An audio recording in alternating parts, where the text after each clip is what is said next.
Good morning, brothers and sisters. I really like this talk by Brother Hill.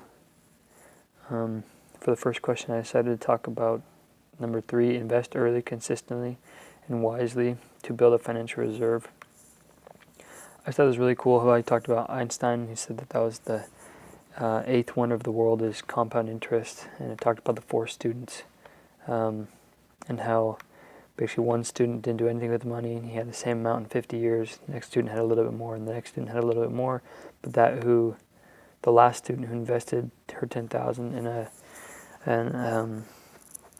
in a diverse stock market fund got about 10% rate of return back, and at the end of 50 years had about over $1 million, which is awesome.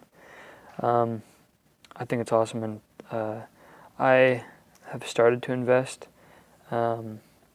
in stocks and other sorts of funds and stuff, but I think it's really important that it's awesome that if you just stash away just a little bit at a time, there's a lot that can come from it, and especially if you find the right thing to invest in. And it'll set you up for the future and for rainy days. For the next question about the widow, I thought it was really sad, but I mean, I think that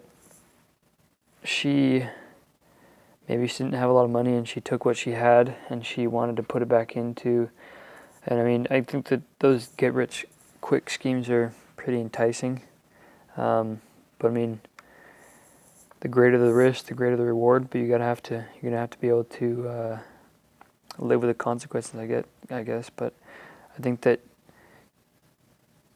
in my opinion, you should never invest more than you're willing to lose.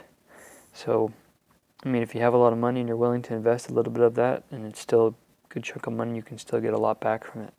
So I think it's sad that, she lost a lot of her money, but you got to be careful with what you do. And I really like what he said, that you can invest a little bit at a time for the long run. That's what you should be doing.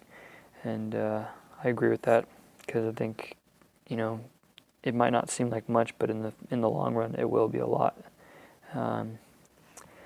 So in my own life, I have done that, and I plan to do that. And so within 50 years, hopefully I have a good chunk of money to be able to live off of the rest of my life, or to be able to support my family. So anyways, thanks guys.